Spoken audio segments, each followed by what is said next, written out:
Olá, tudo bem com você? Que bom estarmos juntos novamente para darmos sequência ao estudo de O Livro dos Médiuns. Eu sou o professor Wagner Klein, sou professor de Física, terapeuta holístico e você está no canal Sob Nova Visão.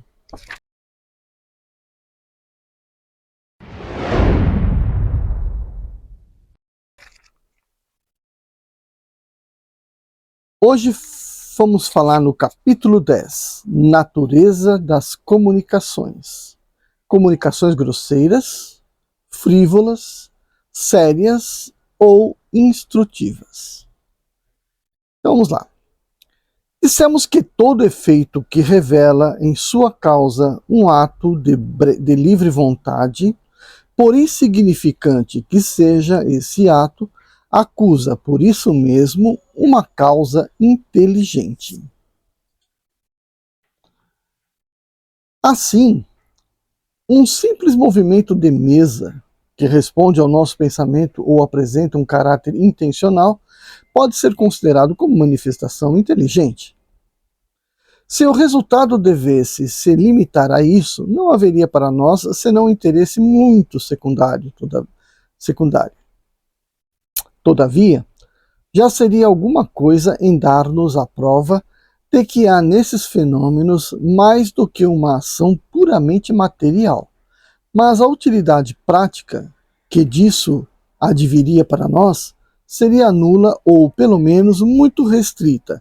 Mas é bem diferente quando essa inteligência adquire um desenvolvimento que permite uma troca regular e continuada de pensamentos. Já não são mais simples manifestações inteligentes, mas verdadeiras comunicações. Os meios dos quais se dispõem hoje permitem obtê-las tão extensas, tão explícitas e tão rápidas como as que mantemos com os homens.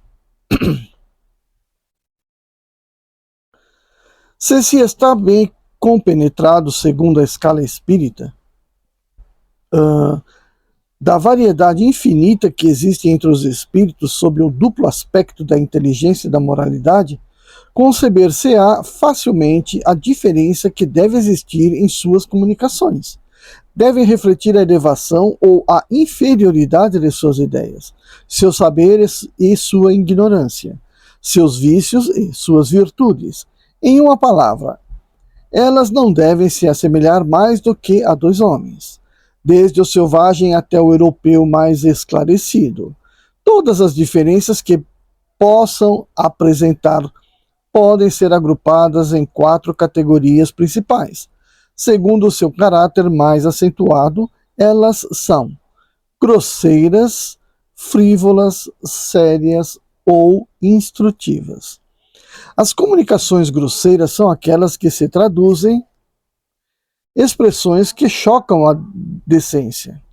Elas não podem emanar senão de espíritos de camada baixa, ainda enlameados de todas as impurezas da matéria, e não diferem em nada das que poderiam dar aos homens viciosos e grosseiros. Repugnam a toda pessoa que tenha a menor delicadeza de sentimento, porque são, segundo o caráter dos espíritos triviais, ignóbeis, obscenas, insolentes, arrogantes, malévolas e mesmo ímpias. As comunicações frívolas emanam de espíritos levianos.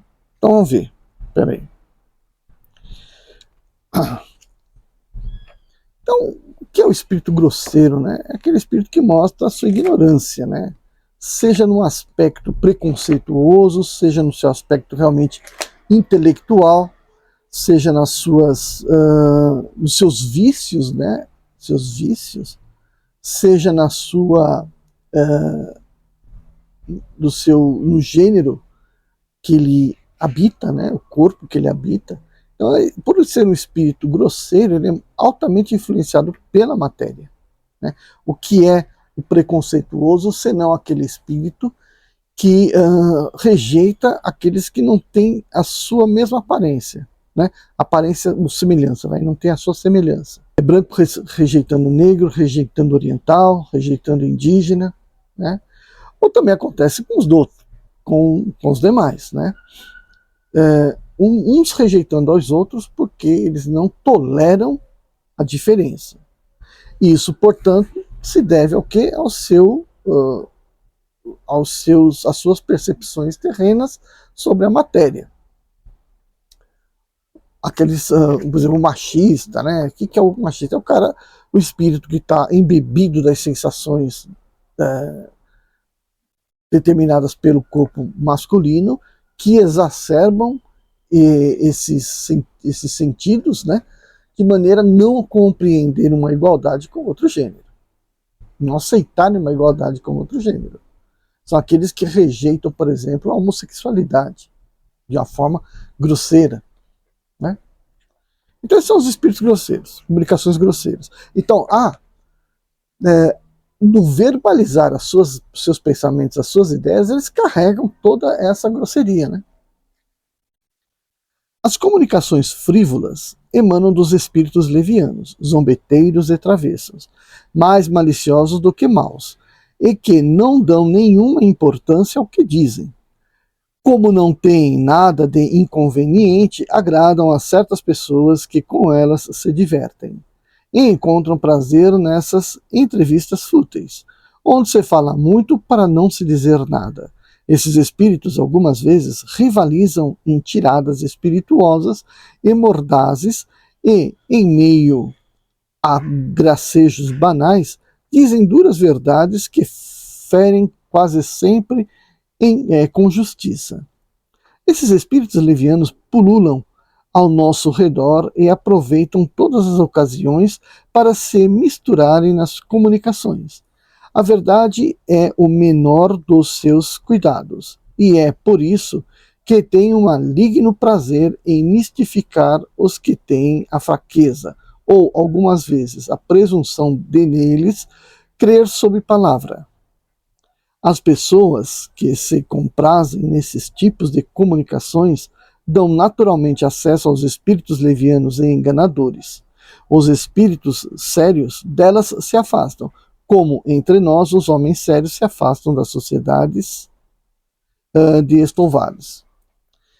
Bom, então, mais uma vez aqui, né? Então lá no primeiro caso eu falei da manifestação já direta das pessoas, né? Que, por sua vez, os espíritos dessa natureza se identificam com essas pessoas, né? Aqui, os espíritos dessa natureza leviana, aqui, né, que são os obteiros, brincalhões, também vão se fazer uso de manifestar-se através de influenciar essas pessoas que assim o são, né?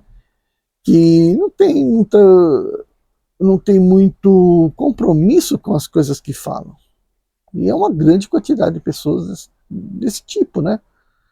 Eu mesmo na minha juventude, eu era assim uma pessoa insuportável nesse ponto de vista, com relação a zoar, né? Tirar pelo da cara dos outros. Eu era muito querido, por conta de quê? De que eu era desse jeito, né? Fazia muita brincadeira, zoava muito com as pessoas e portanto, esse tipo de comportamento, né, lá na minha adolescência, de certa forma mudou a minha capacidade de me comunicar com as pessoas, porque não fosse isso, eu seria uma pessoa extremamente fechada, tímida, né? Então, esse tipo de comportamento me levou mais tarde, a partir do momento de um certo desenvolvimento moral, passar a ter um comportamento sério, né? Comunicações sérias são graves quanto ao objeto e à maneira pela qual se realizam. Toda comunicação que exclui a frivolidade e a grosseria e que tem um fim útil, ainda que de interesse privado, é por isso mesmo séria. Mas não está por isso sempre isenta de erros. Os espíritos sérios não são todos igualmente esclarecidos. Há muitas coisas que ignoram e sobre as quais podem se enganar de boa fé. É por isso que os espíritos verdadeiramente superiores nos recomendam, sem cessar, submeter as comunicações ao controle da razão e da mais severa lógica. É preciso, pois, distinguir as comunicações sérias verdadeiras das comunicações sérias falsas. E isso não é sempre fácil, porque é tendo a seu favor a gravidade da linguagem que certos espíritos presunçosos ou pseudo-sábios procuram fazer prevalecer suas ideias, as mais falsas e seus mais absurdos sistemas. E para se darem mais crédito e importância, não têm escrúpulo em se enfeitarem com nomes os mais respeitáveis e mesmo os mais venerados. Está aí um dos maiores escolhos da ciência prática. A ele voltaremos mais tarde, com todo o desenvolvimento que necessita um assunto tão importante, ao mesmo tempo que faremos conhecer os meios de premunir-se contra o perigo das falsas comunicações. Aí veja, né? Ele está falando aqui principalmente daquelas pessoas, aqueles espíritos, né, que sob uma indumentária, né, uma aparência de um médium sério, se intitularem esse ou aquele espírito de renome para dar comunicação, e essa comunicação está cheia de enganações, né? Está cheia de ideias falsas. E aí, portanto, você que tem que ter conhecimento para poder discernir se aquela mensagem é verdadeira, se aquela mensagem é falsa, né? Se o espírito comunicante é sério e não se identifica, você pode também ter uma dúvida quanto à origem, né, dessa informação. Portanto, não é na identificação do espírito que tem que se manter a certeza da informação, e sim no teor da mensagem. Procure no teor da mensagem se ela está ligada, se ela tem alguma veracidade ou não. Mesmo que ela tenha alguma veracidade, ainda pode ser assim uma ideia errada. Assim, a ciência se desenvolveu até agora, e vai continuar por muito tempo, se desenvolvendo em cima de tentativas e erro, né? Vem um sábio, dentro da ciência, vinha um sábio, explicava uma coisa, é assim, assim, assim, assim, todo mundo batia a palma, louvava o camarada, aí passava-se anos, vinha um outro que falava, oh, não é bem assim, é por causa daqui, dava uma outra interpretação, acrescentavam alguns fenômenos àqueles explicados pela teoria anterior que não eram explicados depois, e aí passou-se a entender de uma maneira mais abrangente. Então as pessoas vão lá e falam, opa, esse é o cara bom, plá, plá, plá, plá, plá, plá, plá, aplaudindo o camarada, enquanto relegavam o outro a um cara ultrapassado. Bom, as ideias se ultrapassaram, né? Mas não podemos fazer isso com a pessoa, né? Porque a pessoa, quando contribuiu pela primeira vez uma ideia, foi simplesmente base para que a outra pudesse ter criado dela. Talvez sem essa primeira não houvesse a segunda. Então, a gente tem muitos exemplos na física, na ciência, né, de uma maneira geral, de uma coisa que sucedeu a outra, e não é por isso que a gente tem que chegar e falar, ah, não, o outro estava errado.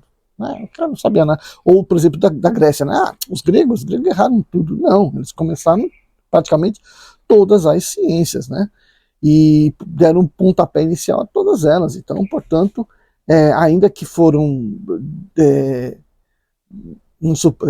melhoradas, foram verificadas, refutadas, né? Ainda que tenham sido refutadas algumas delas, elas pelo menos foram a origem. Então, das informações sérias que você recebe, você tem que simplesmente tentar separar o joio do trigo. Não é verdade? Essa que é a questão aqui. As comunicações instrutivas são as comunicações sérias que têm por objeto principal um ensinamento qualquer, dada pelos espíritos, sobre as ciências, sobre a moral, a filosofia e etc.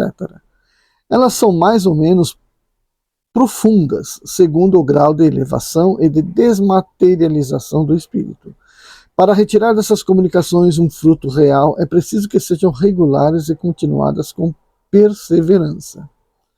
Os espíritos sérios se ligam àqueles que querem se instruir e os secundam, enquanto que deixam aos espíritos levianos o cargo de divertirem aqueles que não veem nas manifestações senão uma distração passageira. É apenas pela regularidade e frequência dessas comunicações que se pode apreciar o valor moral e intelectual dos espíritos, com os quais se conversa e o grau de confiança que merecem. Se é preciso experiência para julgar os homens, esta é necessária para mais ainda para julgar os espíritos. Dado a essas comunicações, a qualificação de instrutivas nós as supomos verdadeiras. Porque uma coisa que não seja verdadeira não pode ser instrutiva, ainda que fosse dita na linguagem mais imponente.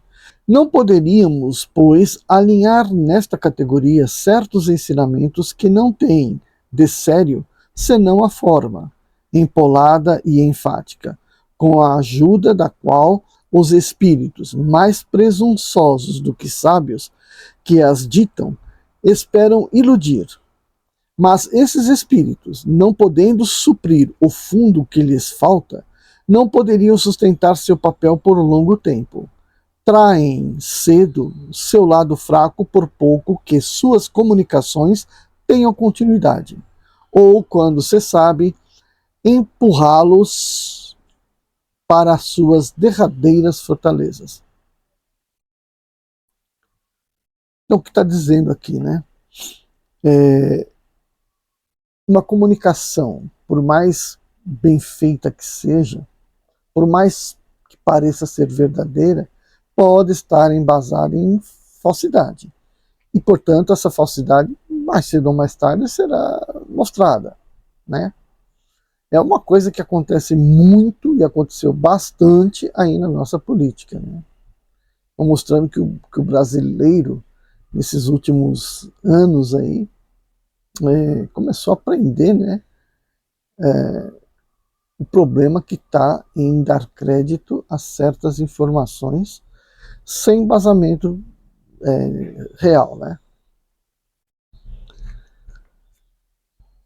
E para fechar aqui, os meios de comunicação são muito variados. Os espíritos agindo sobre os nossos órgãos e sobre nossos sentidos podem se manifestar à visão nas aparições, ao toque pelas impressões tangíveis, ocultas ou invisíveis, à audição pelos ruídos, ao olfato pelos odores sem causa conhecida. Este último modo de manifestação, embora muito real, sem contradita, o mais incerto pelas numerosas causas que podem induzir ao erro. Também nós, nela, não nos deteremos. O que devemos examinar com atenção são os diversos meios de se obterem as comunicações, quer dizer, uma troca regular e continuada de pensamentos. Esses meios são as pancadas, a palavra e a escrita. Nós os desenvolveremos em capítulos especiais. Bom, então a gente terminou aqui o capítulo 10, a gente foi comentando ele, né, a cada parágrafo aí.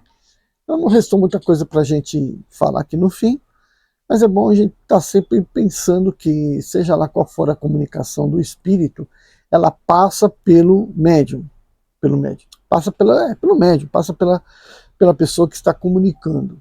E aí, portanto, ela vai passar por um filtro, certo?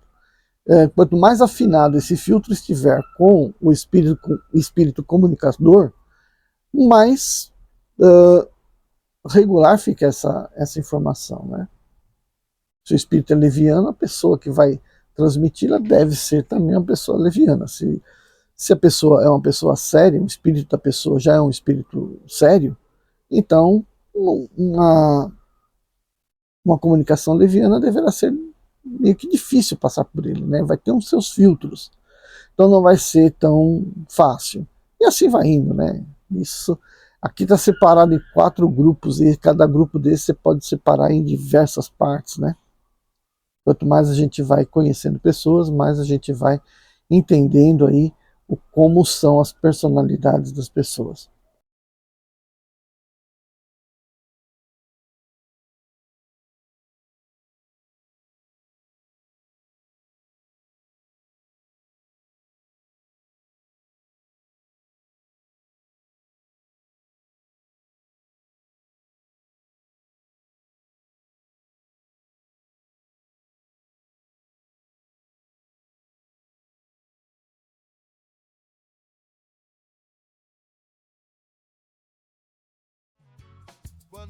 Bem, deixa seu like, responda as questões no seu caderno, compartilhe e a gente se vê no nosso próximo vídeo.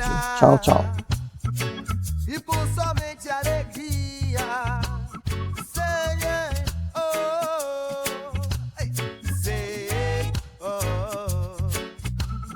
sei, oh, sei, oh, mágoa, tristeza e rancor. Quem gosta ou obsessor se livra da coisa grudenta.